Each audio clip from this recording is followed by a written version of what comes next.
نحمده ونصلي ونسلم على رسوله الكريم أما بعد.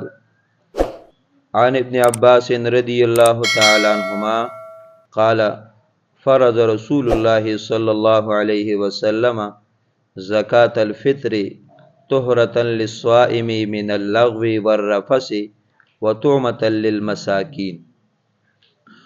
دلته روایاتو کې د صدقة الفطر بیان دی. مونږ او تاسو ورته سرسایه وایو او دیتا صدقة الفطر ویل کیږي او زکات الفطر ویل کیږي. لومبنه مسأله دا ده چې دا صدقة الفطر د دې ادایګي په چا باندې واجب ده.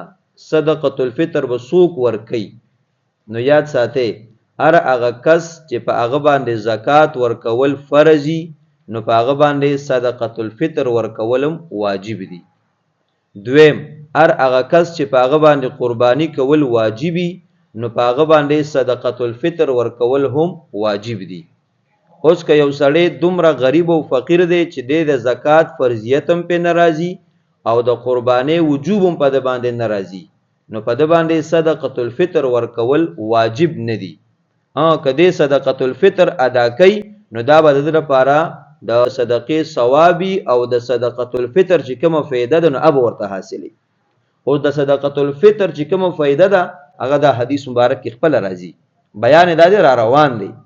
نو دا لومبنه مسلې د نصاب وا چې دا وجوب په چا باندې دی. کله وجوب په چا را نشي دی ادا کوي نو دغه ثواب او دغه فایده به ورته میلاویږي. دا نه چې دغه ثواب او فایده به ورته نه میلاویږي نه دغه فایده به میلاویږي. نو فرمای عبد الله ابن عباس رضی الله عنهما فرمای فرض رسول الله صلی الله علیه وسلم زکات الفطر وی نبی کریم علیه الصلاۃ والسلام مبارک صدقه فطر مقرر کړو د صد پاره.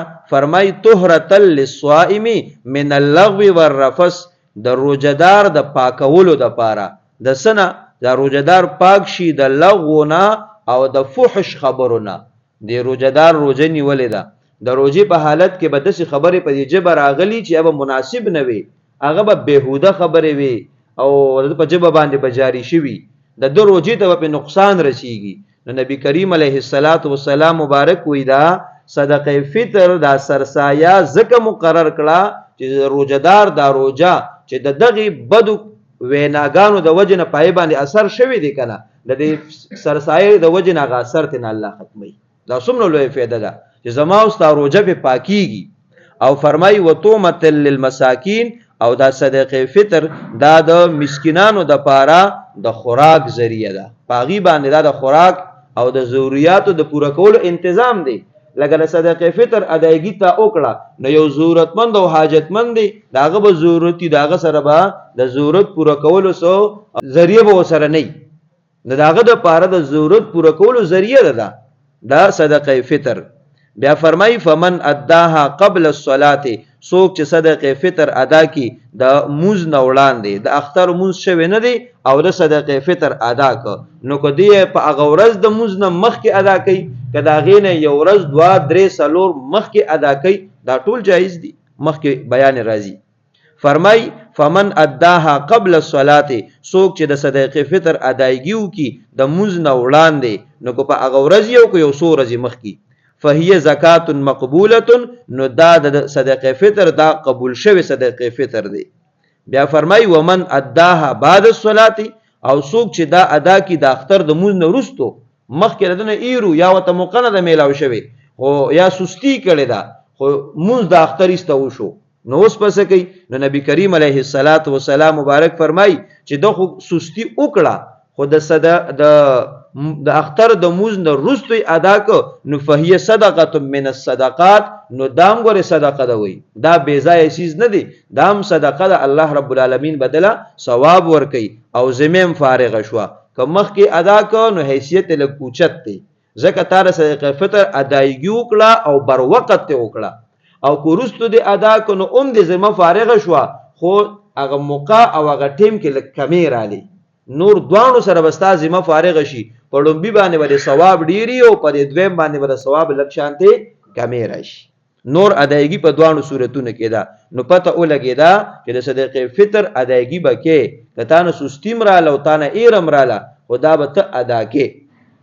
بیا فرمای د ادایګي ټیم دی روایت کې رااله چې ګوره د دینه د اختر د مونږ نه وړاندې ادا کول پکار دي، که وروستو د ادا که به وشو هغې کمې راځي. اوس که یو سړی یو ورځ دو مخکې ادا کوي نو فرمای نافع رحمت الله علیه فرمای کان ابن عمر عبدالله ابن عمر رضی الله عنهما یؤدیها قبل ذلك بالیوم والیومین. وی عبدالله ابن عمر رضی الله عنهما با سرسایه د اختر نه یو ورځ مخکې دوه ورځې مخکې دا ادا کوله. نو که یو ورځ دوه مخکې ته ادا کی او مساکینو ته ورکې نو ګوره که تاسو خیال کړي بعینه د اختر په ورځ باندې بازارونه بندي سهار وختي، نو که ته یو مسکین له پیسې ورکې نو هغه په دې پیسو به ځان له اوس جامه دي، دکان بند دی، بازار بند دی، پیزار علی بازار بند دی، ځان لکه د خوراک سکاک سامان اخلي، د ضرورت نور سامان بازار بند دی. د دې وجه عبدالله ابن عمر رضی الله عنهما به یو ورځ دوه مخکې ورکړو چې دا ضرورتمند خپل ضرورت پوره کړي. بیا فرمای عبدالله ابن عمر رضی الله عنهما فرمای چې نبی کریم علیه السلام مبارک امر بها، نبی کریم علیه السلام د صدقه فطر حکم کړی چې دا ادا کوي. کله فرمای ان تؤدى قبل خروج الناس الى الصلاه، مخکې لدینه چې خلق عیدګاه ته لاړ شي د اختر مونځ لذي دا غینه مخکې لدی ادایګي وکا. ولې چې کومې فیدې دي چې هغه درته حاصل شي صدقه فطر بر وخت ادا شو، روزه دي د تا چې کمې د نشوي د اغینم پاک شو، او مساکین چې کم ضرورتونه به پوره کوي چې هغه به ځان له پوره کوي. د صدقه فطر د دې سم مقدار دی چې څومره صدقه فطر ادا کیبا. نبی کریم علیه السلام مبارک ته الله پاک عالمگیر او آفاقی پیغمبري ورکړی و د هر علاقې د تمام انسانیت د پاره. نو ګوره د هر چا لحاظ ساتلی شوی دی، د روایتونو به اوس دا خبره واضح شي چې د هر چا لحاظ ساتلی شوی. ګوره په یو علاقه کې به د کجورو د چوارو فصل کیږي، د هغوی د پاره د کجورو د چوارو نصاب بیان شي. یو علاقه کې به اوس کی د هغوی د پاره د اوس کو نصاب بیان شو. یو علاقه والا به پنیر جوړي، هغوی د پاره د پنیر په حساب باندې مقدار بیان شو. یو علاقه کې به وربشي، هغوی د پاره د وربشو نصاب بیان شو. یو علاقه کې به غنمی یا دغه رنګ د غنمو اوړه د هغوی د پاره دغه نصاب بیان شو.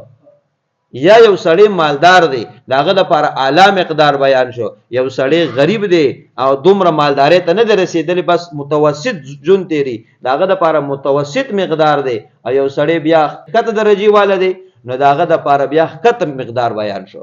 لکه یو سړی مالدار دی داغه ډیر وسکیږي ناغه ته وې ته چې ادایګي کې نو ته د وسکو په حساب باندې وکا.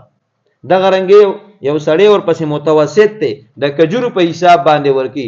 یو سړی چې دی هغه بیا کم درجه لري کته درجه والا دی ناغه د غنمو په حساب باندې ورکی. وګوره د هر علاقې خیال ساتلی شو او د افرادو که ډیر مالدار دی داغه د پاره یو حیثیت دی به د خپل حیثیت مطابق ورکی، متوسط به د خپل حیثیت، او چې کم کته کمی درجه والا دی به د خپل حیثیت ادایګي کوي. او دلته یو بل اهم مسله یاد ساتي، اهم مسله ده صدقه فطر چې کم سړی ادا کوي نو دې چې په کومه علاقه کې دی کنه نو د اغازې په حساب به ادا کوي. لکه یو سړی دی د پاکستان دی خو دی اوسیږي په امریکا کې اوسیږي، یا مثال په تور دی په بل کنیډا کې اوسیږي یا یو بل وطن کې اوسیږي، نو دی به داسې نه کی چې کور ترنګ وکي چې دغه د زما صدقه فطر ورکې الکه سودی 300 روپۍ دی بس ادا کنا. دا سړی چې په کوم وطن کې اوس دی به د اغازې په حساب باندې ورکي، اگر چې په پاکستان کې د هغې نه 15,000 جوړیږي او که 10,000 جوړیږي، که دلته ورکي د اغازې حساب به وکي هلته به معلوماتو کې چې دراهم چلیږي، درهمونه دي، ریالونه دي، رنګې دي یا دغه رنګې ډالرې دي، هلته به حساب وکي. مثال په طور $10 جوړې دی د پاکستان په پیسو کې به ضرب ورکي، که د هغې نه 2,000 راتلو که 3 راتلو که 3.5 راتلو دلته به 3.5 روپۍ د هغه په سر باندې ادا کړي. داسې به نه چې اوسیږي هلته او حساب دی د پاکستان کې، داسې نه ده. او دا مسله یاد ساتئ چې کم ماشومان بچي دي بالغ شوي نه، ځکه د بالغ بچي د صدقه فطر ادایګي په پلار نه ده، او خپل ځان ذمہوار دی، یا د ښځې ادایګي د صدقه فطر دا په خاوند نه ده، په خپل ذمہواره ده. دا چې کم نابالغ ماشومان بچي دي هغه که نارینه دي که زنانه دي خو چې نابالغ وي د دې ادایګي په پلار ده.